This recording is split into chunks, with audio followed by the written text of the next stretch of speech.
Mm-hmm. Good morning, everybody. What's up? Welcome to one of my morning cups of coffee with Rico. And this is, I was going to say it's a special morning cup of coffee, but it's no more special than any other morning cups of coffees or morning cup of coffees that I've presented. So I'm not going to make this too long. It's a very important topic that's near and dear to my heart. And I know that this is on my opinionist page, Rico the Opinionist. But this content, what I'm going to share with you today, is going to be transferred over to my new YouTube channel that I'm working on. It's called The People's Social Worker.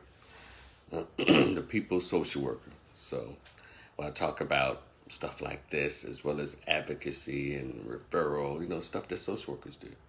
Because that's what I do. I'm a 25-year master's level social worker.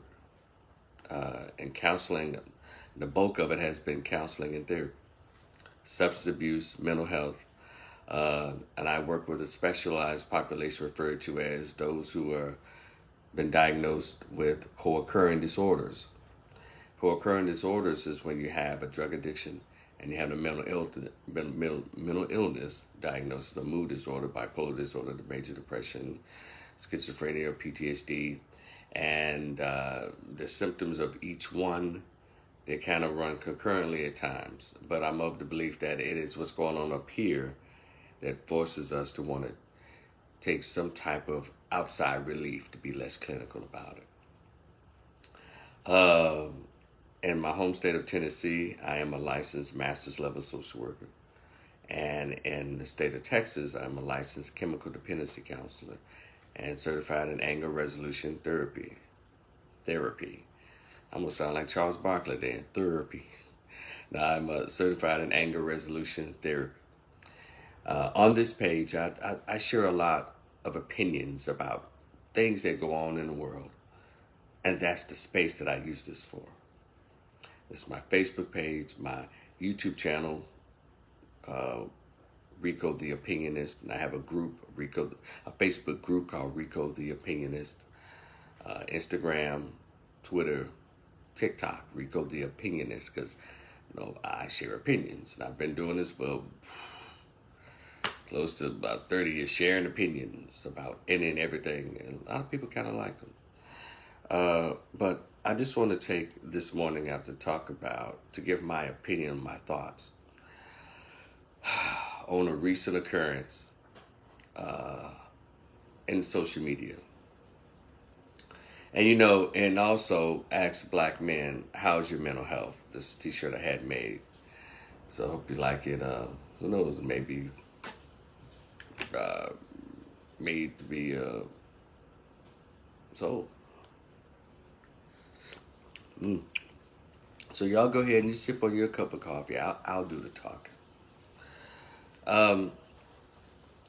Most recently, within the past week, I guess, there was a young woman, 28 years old, out of Cleveland, Ohio, but I think she's from somewhere else, Rankin or something. Cause I looked up her information, and she is a licensed professional counselor. Her name is Shabri Rawls. Good morning, Ramon. What's up? Her name is Shabri Rawls. Shabri is 28 years old, and she received her Master of Arts in Counseling from Ursuline College, degree in Psychology, Bachelor of Arts, in Baldwin Wallace University. And it was in 2019, so she's been about probably maybe in 2020 she probably got her LPC credentials, right? And let's see, her little mantra is Grow Well Cleveland LLC. Yeah. She has her national providers identifying number on here. All of that. She's legit. The same stuff.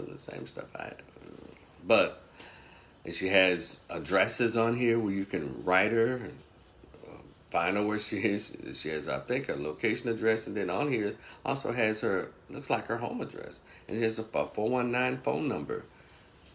So, but I want to say to those who were probably offended, those who are offended by her, a very angry driven, feminist driven rant against black men, don't, don't, don't call her and, good morning, Henry, what's up, my man?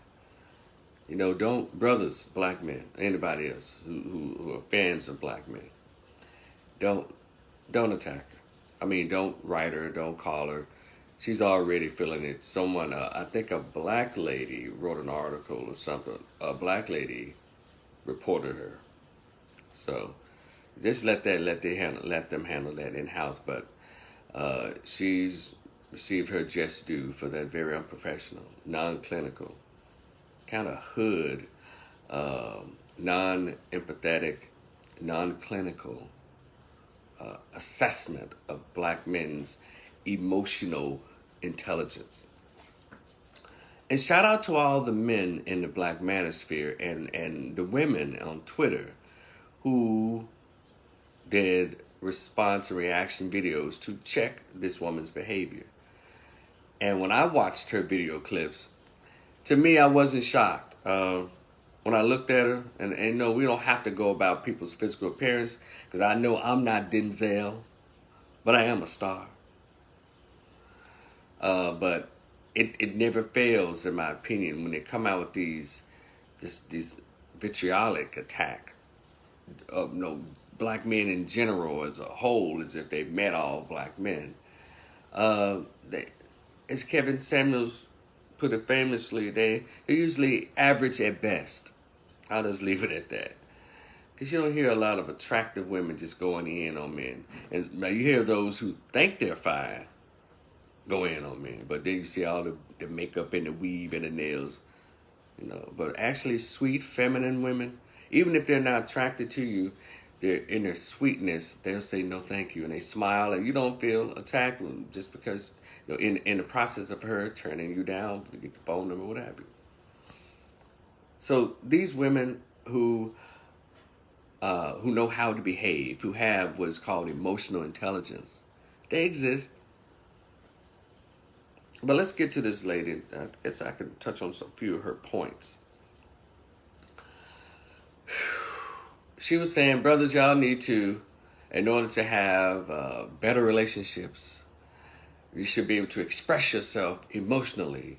You need to have what's called emotional intelligence. And of course, I looked it up, and it's basically saying how to be aware of what's going on with your mental at the moment, how to express yourself appropriately, how to have the correct verbiage and the correct conversation to carry on with your partner, to have with your partner. Basically, that's what emotional intelligence is. It's not a big, long, thick, it's about like that in meaning. And she has a point about being aware of emotional intelligence. But the way she presented stuff is where the problem comes in. No, it's not like she was presenting hard-hitting facts, because people were saying, I guess, when like with Kevin Samuels, we always say, well, or hell, me, because I've shared some stuff that they would always say, because not what you say is how you say it. Well, it's not what she said. No, it is what she said, how she said it, and the platform or position that she was coming from. I think that was the problem.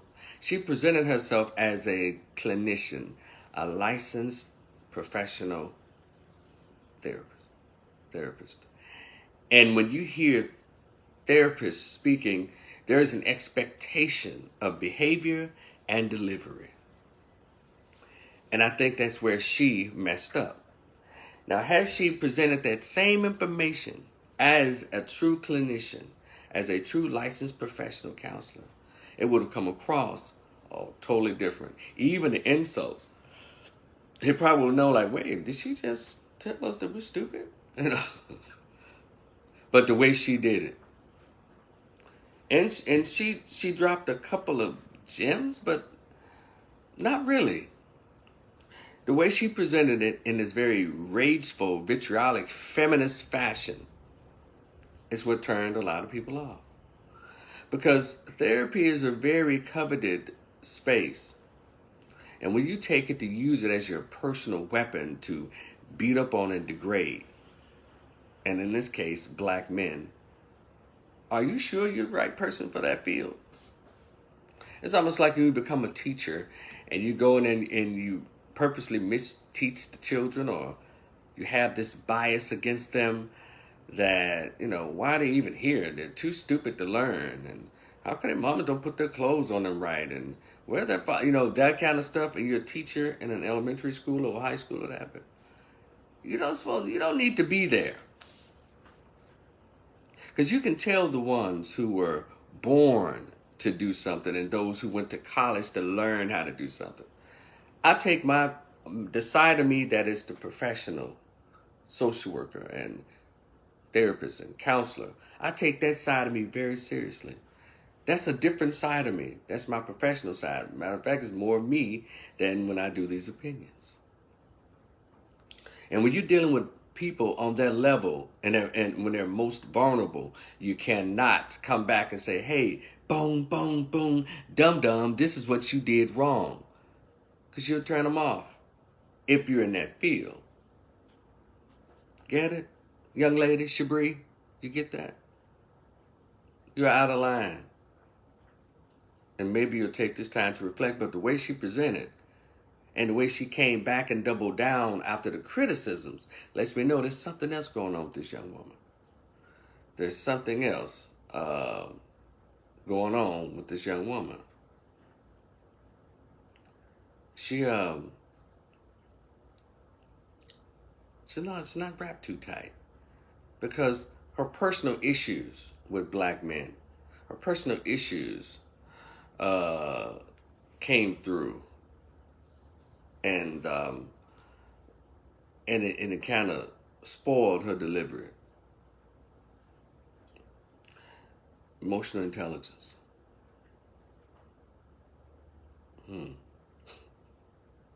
Isn't that something that we wish we all could master? But first you have to be made aware of what's going on, right? And she was saying, now stuff that she said, black men, y'all go ahead and talk it out. Don't you want to be able to communicate with your B? And she spoke in this stereotypical language. Used a lot of stereotypes when talking to black men. A lot of stereotypes. As if she didn't speak to black men if she respected as she said, the 90% client base of black men that she served at the time. She didn't speak like that if she respected them. She was talking to them as if they were a bunch of stereotypes. Don't you want to be able to communicate with your B? And cursing, and I'm like, wait a minute, lady. If you're trying to present a therapeutic point, it needs to be completely sanitized.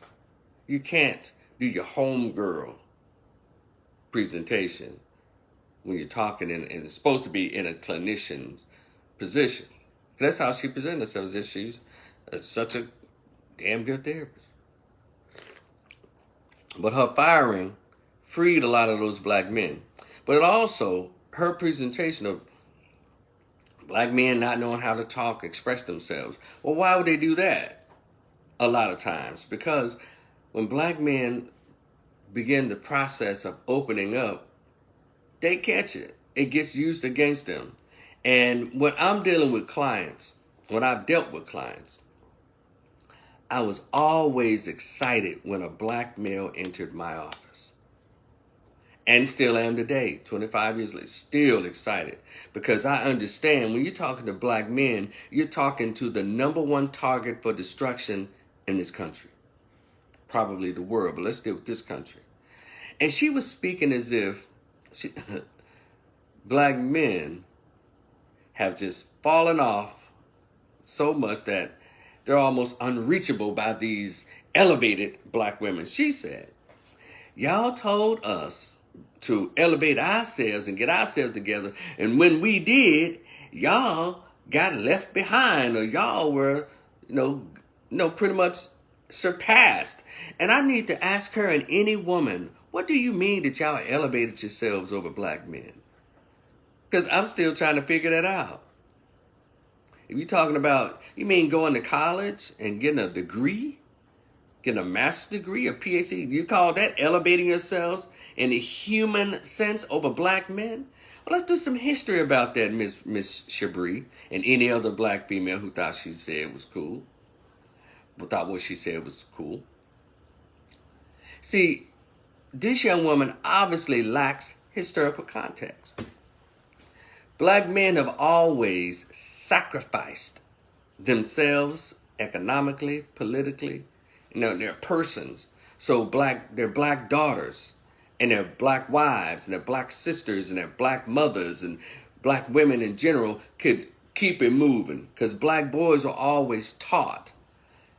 Even right now, there are those of you who are teaching your black boys they should sacrifice themselves for the survival of women.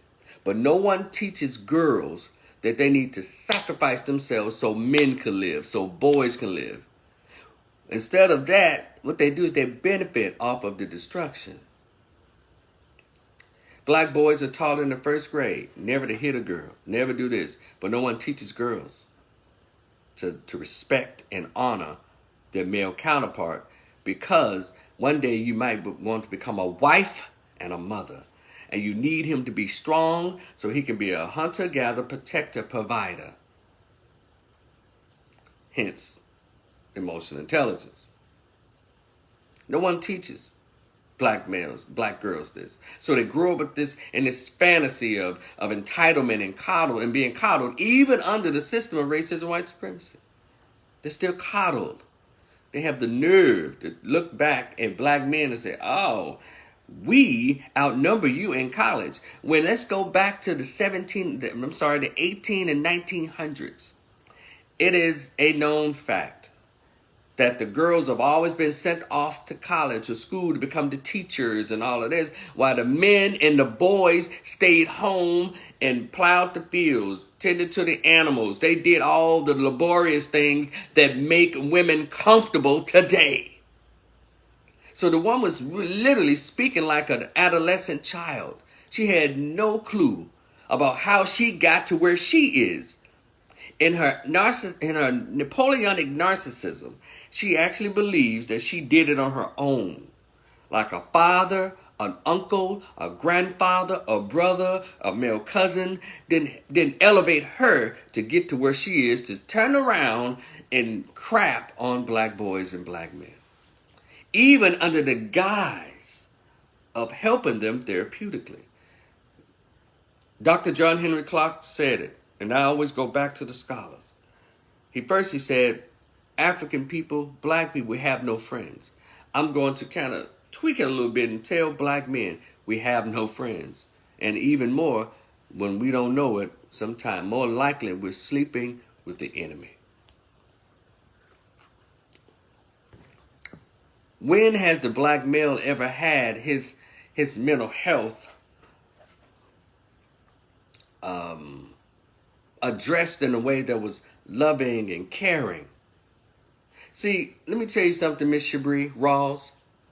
Due to the fact that black boys and black men have been sacrificing their mental health, their physical health, their lives, but you have enough time to sit around and read feminist narratives and read all your books on psychology and education and all of this, because that's why you like the blah, blah, blah. Men are not blah, blah, blah. They're doers. Do you understand that, Shabri Rawls? Men don't have, their thing is, forget the talking, I have to do the work. Because boys understand when they're little, nobody's coming for you to help you. Men, they understand as grown men, there are no social programs to help us. So men of all groups, but particularly we're talking about, she mentioned black men. We have to get out and get it. There's no sympathy for a homeless or a broke or unemployed or mentally down, bipolar disorder, depressed, PTSD, black male. Society says put them in prison. The women say go to therapy. You need to go to therapy and address your issues. But let me tell you something, ladies, that keep saying this as if your mental health is all that. I'm gonna get to your mental health in a minute.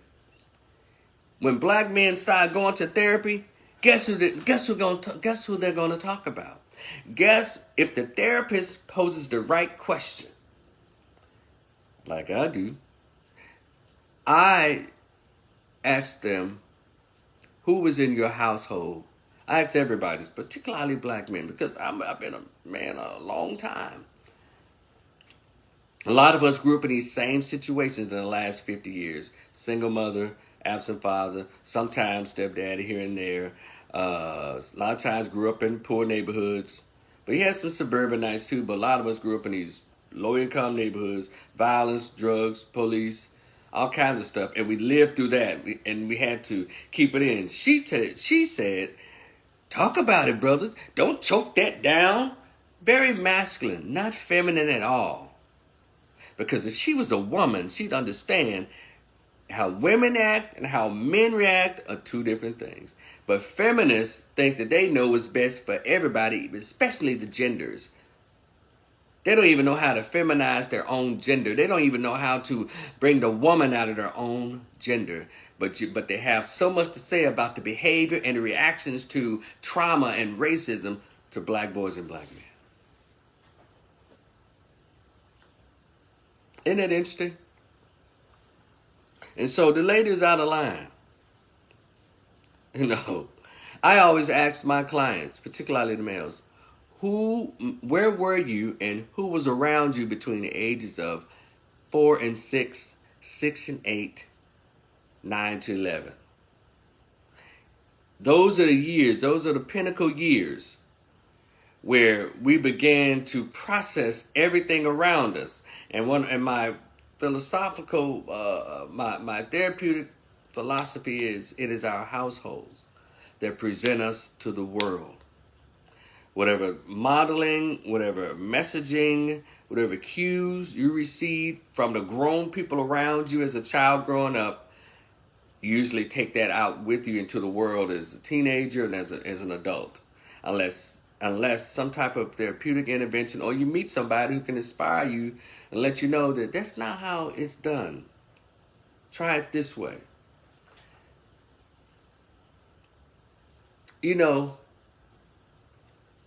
She could have done a lot of good with that. But instead, she allowed her own personal issues, her own feminist narrative to just really ugly up and muddy up that situation.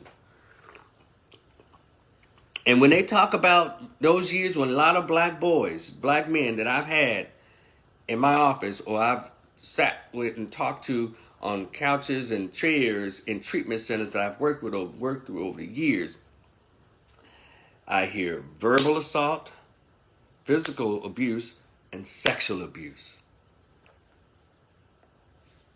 That's what I hear from these men. And so for her to try to just say, hey, go talk about it. If they talk about it, and if they're allowed in a space where they're allowed to be vulnerable, they don't talk about you. And ladies, I don't think y'all want that smoke. For them to tell the truth about where their original resentments come from, most of them. It comes from home. It comes from not the absent father, but the present mother. Black boys have not been given the space. And black men have not been given the leeway. They have not been given the space or the leeway to properly express the resentments that they have against their mothers. Miss Shabri, why are you so busy trying to tell brothers to go to counseling? And look, I am a proponent of counseling. But also, just like everything else, you have to vet the therapist. And I am a huge proponent of black men looking for a black male therapist, but also I don't have a problem with them going to see a black female, but I've gotten some reports that sometimes, even though she has good intentions, that part just that accusatory part comes out when they're talking, especially in couples counseling, because women are convinced that the men are the problem. Whenever I've done couples counseling, I'm like, no, because both of y'all in a relationship, so how is it all his fault and you laying next to him? So I don't play that. And I can honestly say when I've been in a therapeutic setting with black men or men of all races, they always express a sigh of relief, like, man, I'm glad you're here. Because I believe in hearing both sides. And that's why I love doing those batterers intervention groups. Because I know that they have probably never met anybody like me who wants to hear the side of the accused batterer. Hey, Jamie, good morning, sweetheart. You know, I know they don't want to hear the side of the man, because men have been made such the enemy in this society. And that's not cool. Because you can't have a society without strong, physically strong, mentally strong men. You have to have them. And if you haven't noticed, America is working overtime to make sure men of all races, particularly the number one target in America, the black boy, make sure he is dismantled emotionally as a child. And guess what, ladies? A lot of you are helping so much that you use the system as your bully baton against black boys and black men. It's the truth. But we have to address this. But we can't come in with our personal projections. That's a word. Projection. Miss Shabri.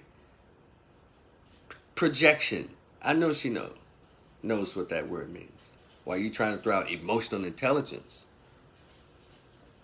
How about I throw to you projection? You projected all of your anger, your vitriol, the way you feel about maybe the men in your family, something happened to you, but you projected all on black men. And that's not cool. And also, Miss Shabri, you further added to this whole resistance to therapy in black men, because we already talk about it, black men don't want to go to therapy. Well, you didn't help the cause, ma'am. Because it is true, a lot of men are like black men, or men period, but she mentioned black men. Man, I don't need to go to therapy. I'm straight. I'm all right, man. I can do that. And that's not true. Hold on to that question, Jamie. I'll get to it. You know, it is an arduous task emotionally for black men to reconcile with their ego and their pride, to sit down and share their deepest and inner hurt and pain and disappointments, guilt and shame. Now, we've gotten better at talking with other brothers about it. And most men in general, but she mentioned black men, feel more comfortable in a sports bar over a beer or whatever that beverage is, talking their feelings out. Now, whether the brother who's sitting next to him is his close friend or his cousin or his brother or whatever, you know, how he responds to it, I think a lot of black men just want to tell it. But we have to provide spaces for them to do that. And Miss Shabri Rawls, that wasn't the way to do it, baby. It wasn't the way to do it. I'm not an expert on all professional ethics and all of this, but there was some ethics violations in her rant. She didn't name any names specifically, but, you know, for her to just, I don't know. Anyway, what else did she say? Oh, yeah. Let you know that she had a problem because she referred to brothers who come to the black manosphere to express a lot of their thoughts. She said, you Kevin Samuels ass niggas. That man been dead. He's been dead just a short while, but he still has them triggered. That right there lets me know that lady's unhinged.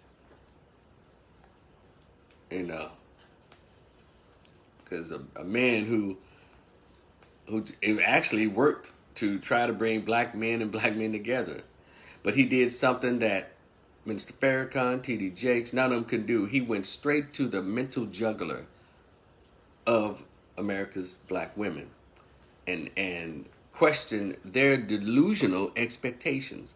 And that just upset everybody because they're under a feminist, Napoleonic, narcissistic spell of superiority, particularly over black men.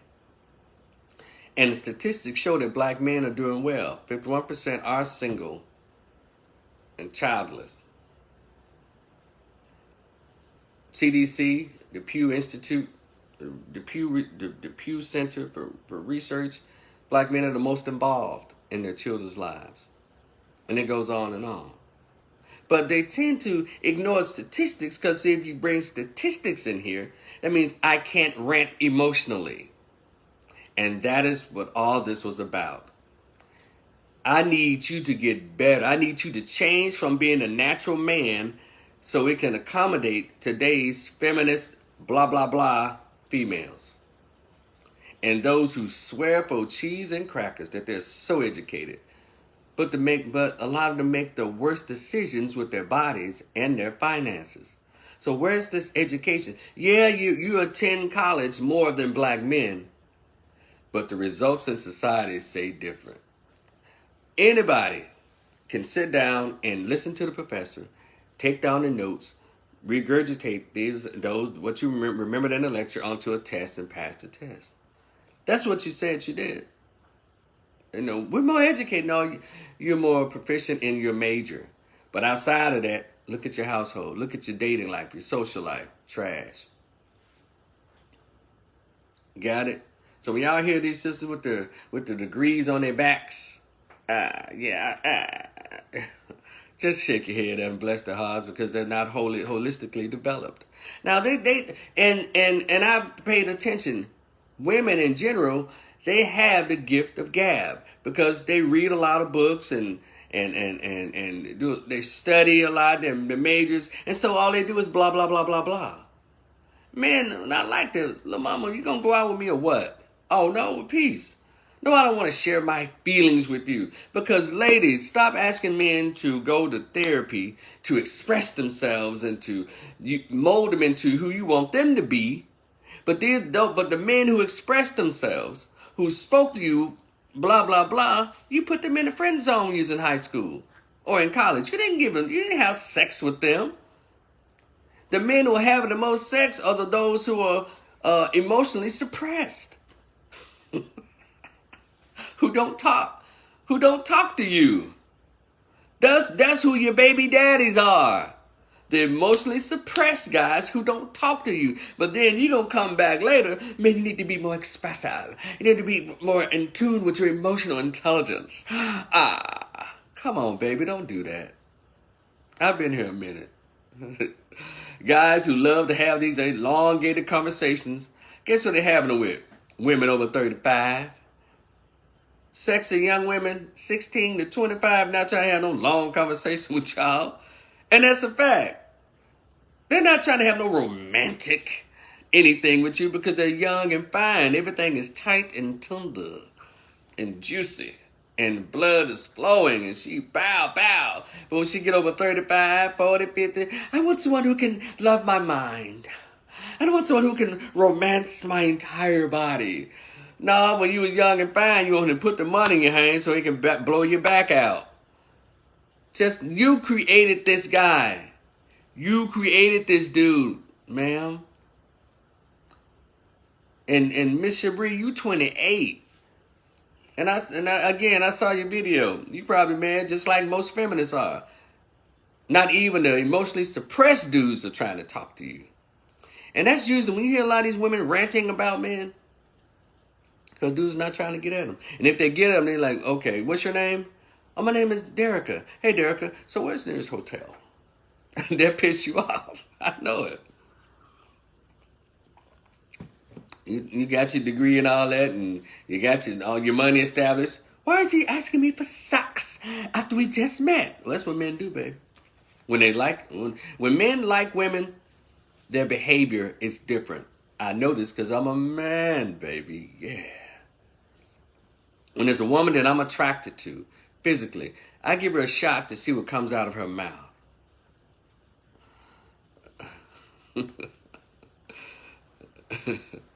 And so it depends. Yeah. If I find her physically attractive, sexually attractive, I'm gonna see what's going on in her mouth, what comes out of her mouth when I try to say, hello, my name is.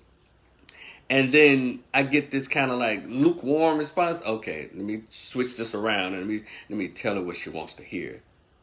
Okay, then, okay, now we're cooking. Cause I get to be, superficial and let her flatter her and let her flatter herself. Yeah. See, ladies, if y'all want this, that's what you have to go out and get. And a lot of these men that y'all are complaining about, you raised them.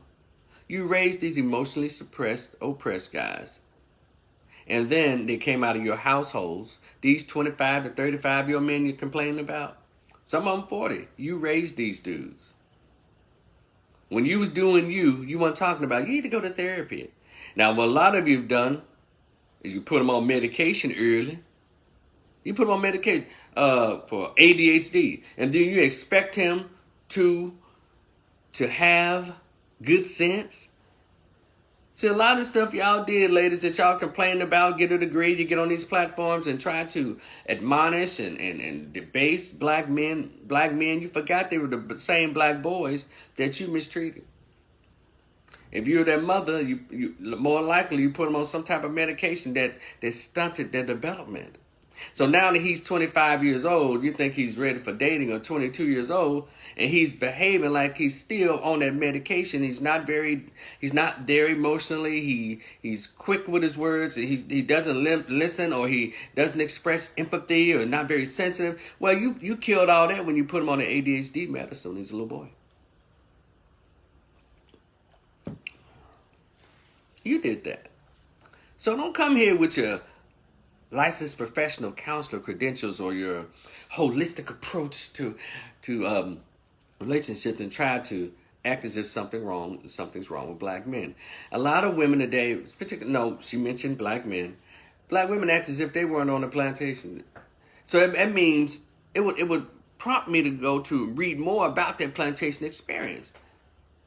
So what is it about it that they believe that black men are so broken and they're so healed? They love to say healed. Healed from what? Hell, if black men get healed, they're going to start doing what a lot of brothers are doing, getting their passports and going to places where they know they deserve, Ms. Rawls.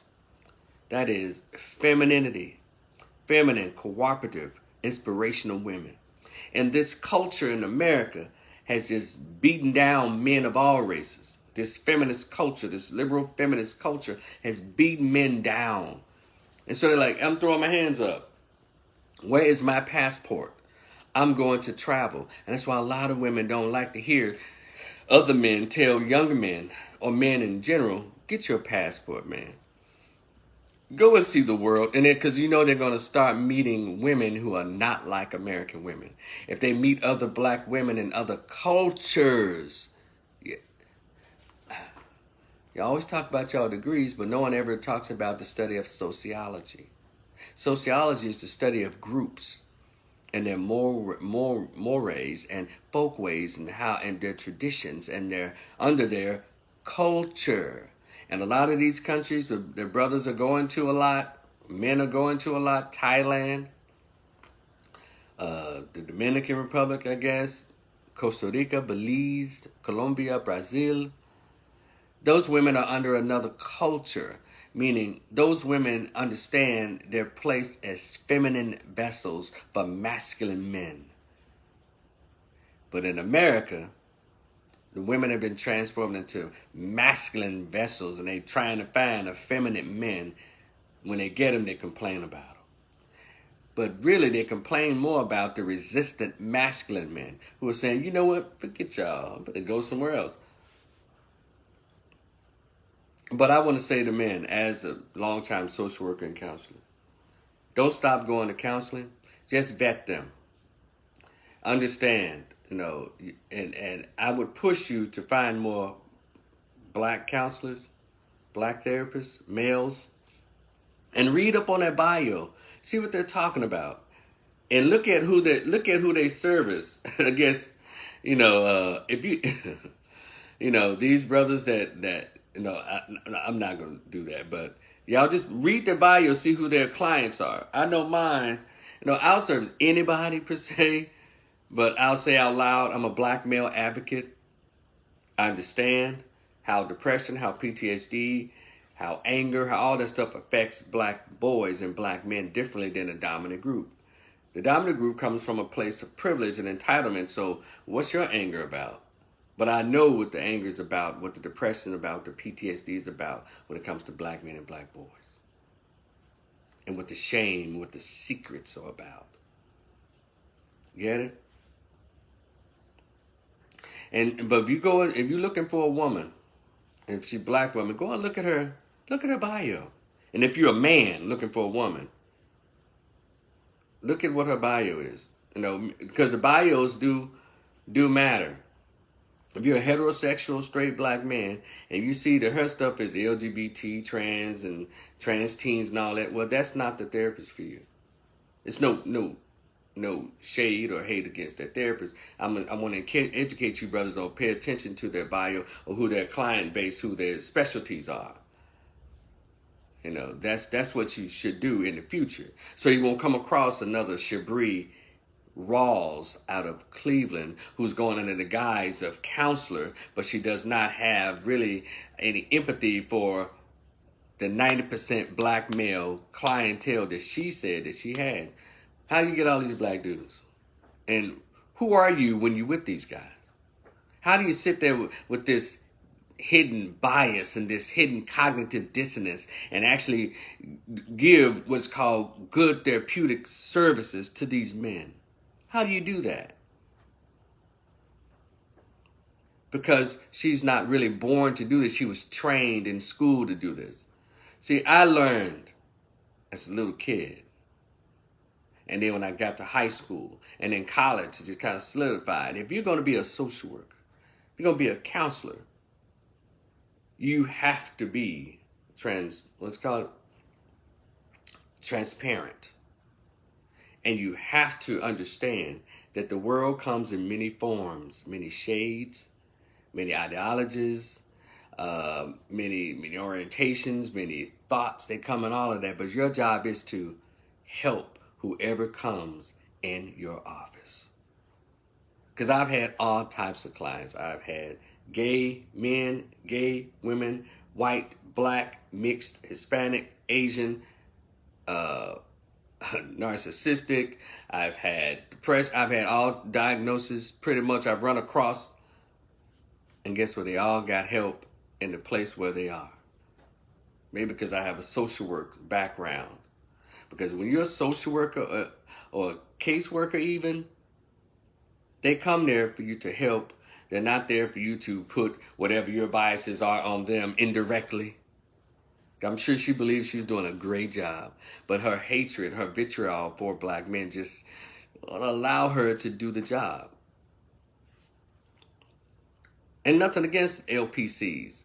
But as a social worker on this side, I've always felt that licensed clinical social workers who with a master's degree in social work or even a bachelor's degree in social work tend to be more broader in their approach. Because we are taught to understand. It's like we are where you are. Licensed professional counselors, they're pretty much in the office all the time and all that. But social workers we're in the street, we're in the mud. we go where people are literally. And so that's how I've been able to, whoever comes into my office, been able to work with them. Do you understand? Okay. Trying to see if I left everything out. I want to encourage brothers to continue to talk, continue to seek therapy, but make sure it's somebody that you know, when you read their bio, read who they are, what their philosophies are, and all of that. And if it's going to be a woman, just vet them. Understand. You can pose a few questions to them. If you're a black man and you identify as a black man and black man experience, you happen to get a black female or a woman counselor, ask them if they ever heard of Dr. Frances Cress Welsing or Dr. Julia Hare. If they haven't,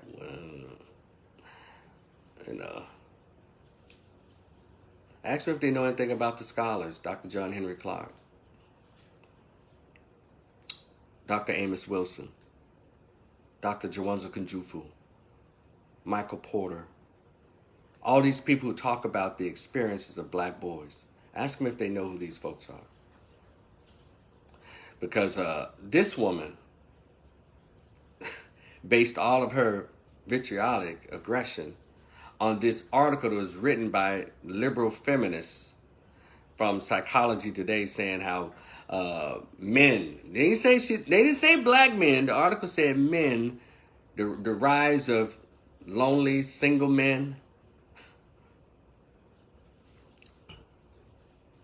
I've been single a long time, but lonely never entered the picture. And thanks to brother Mediocre Tutorial Reviews, he pointed out that same website wrote an article says how women strategically be single. So it's a strategy when women are single, but we're lonely as men when we're single. Can't make this up. So guys, continue to be self-aware, continue to be mindful, if you will, and continue to have the phones, the keyboards ready to get these folks in check, those who think they're able to get out of line. Because the goal is, for me, I want to see black love continue to happen. I'm not going to say happen, because it is happening. 80% of black men who are married to black women. In case, just threw that out there. Black love is here, but it's so much trash, and we're being inundated with so many negatives about black relationships. And most importantly, we're not digging deep enough into the mental health of black boys. Dr. Jawanza Kunjufu said, if you want to make a broken man, you have to destroy him as a boy. When women and a lot of these fathers start recognizing that your son is the prize, he is the catalyst for the continuation of our race. Can't have any broke wrists, insecure, undisciplined, angry, emotionally erratic boys, the ones that keep coming up today. There's still residue of this single motherhood, of the crack era. You still have these young men coming up, basically raising themselves out of anger and disgust. Then you have 25, 35-year-old men still behaving like adolescents.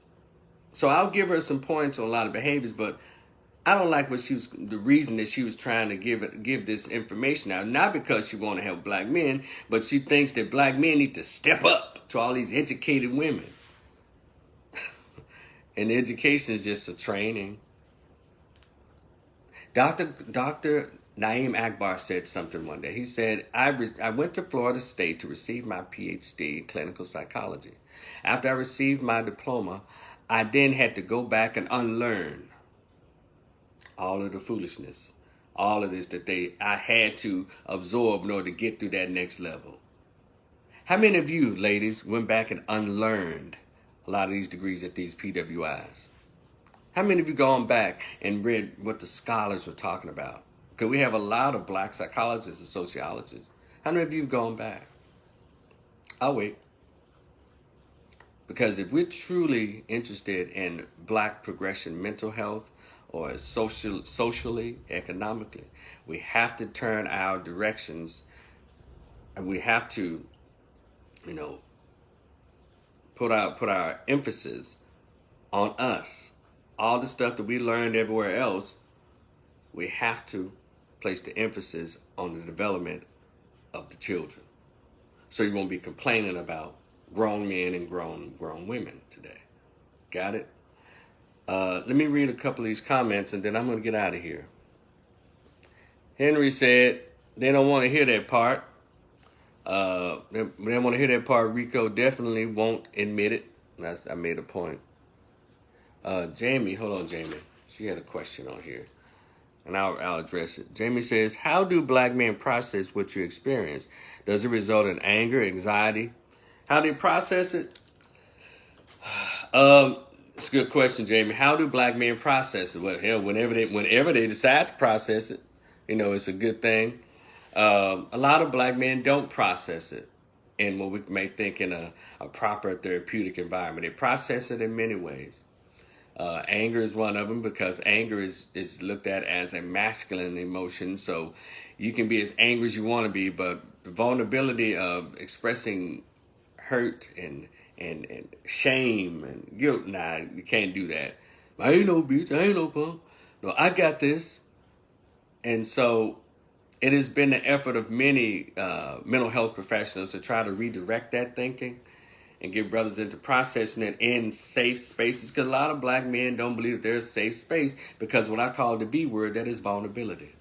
A lot of black men have been taught, just like men across all races, you're tough, you're strong, you're a builder, hunter, gatherer, provider. You don't have time for feelings.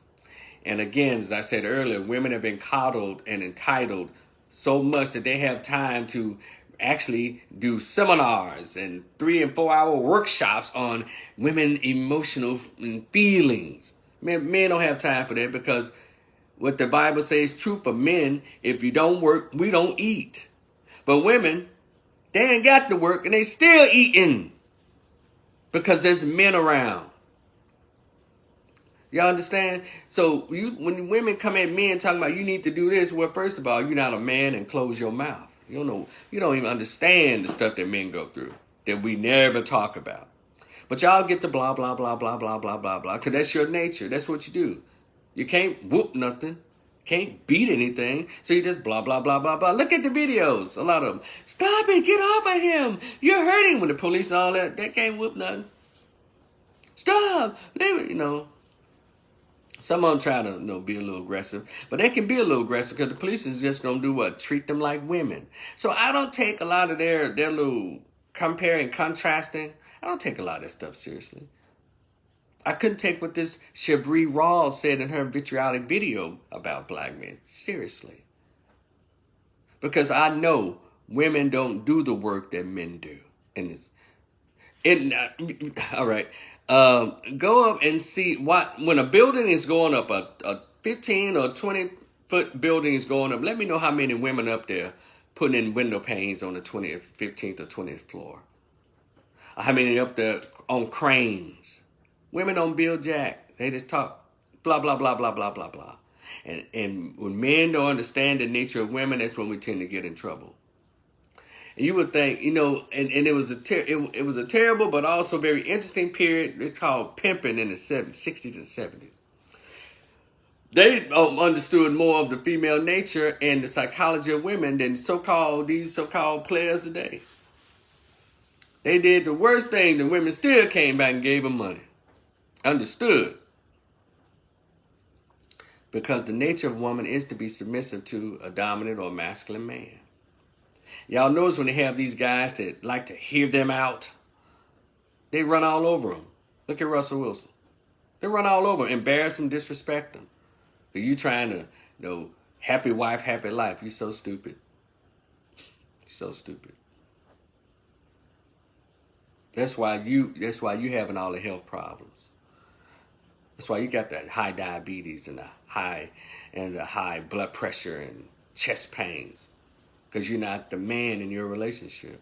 If you're the full man in your relationship, guess what? She acquiesces. She defers. She understands. You're hitting into her nature.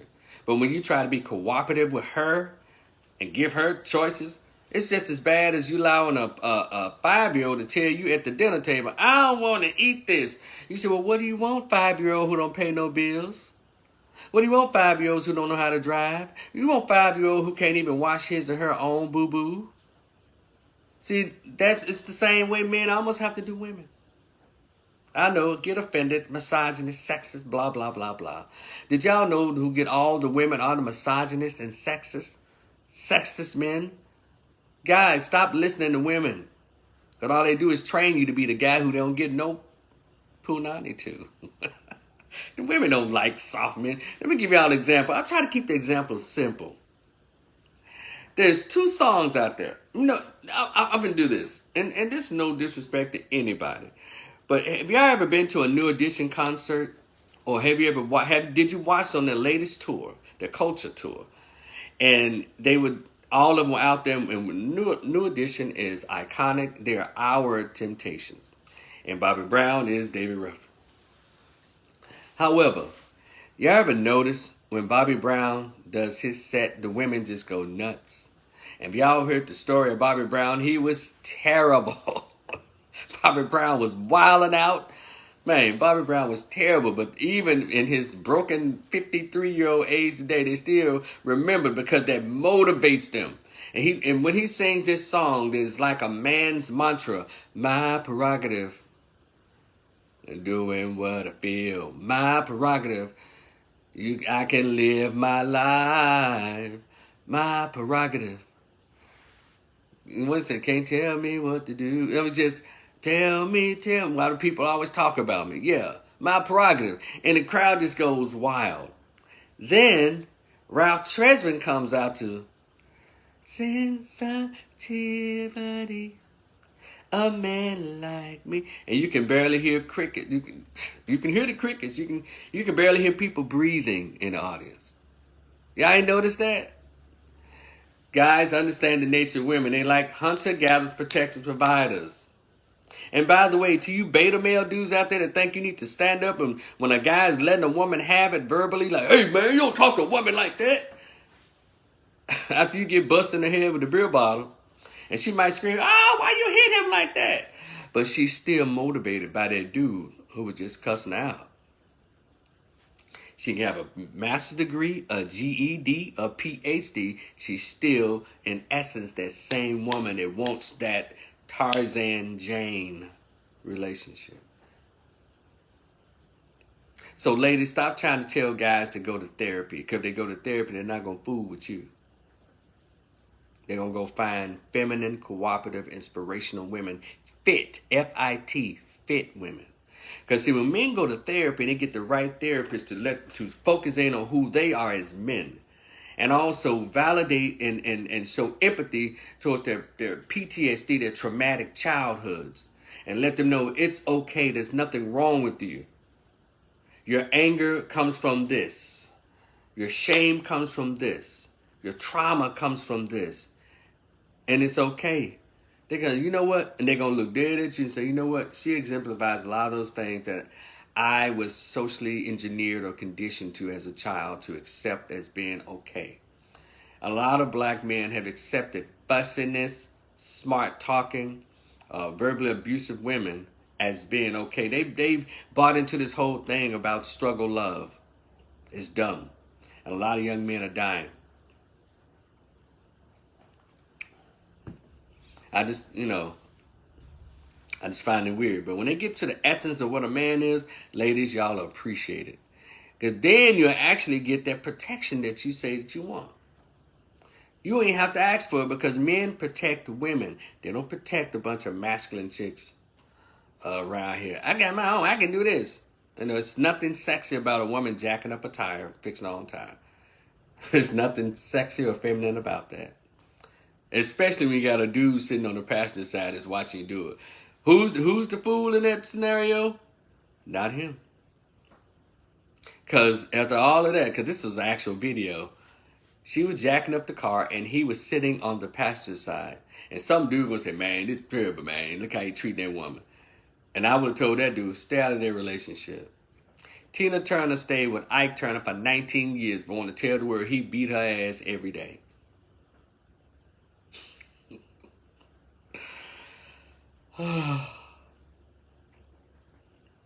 But anywho, even made a movie about Ike Turner being this monster.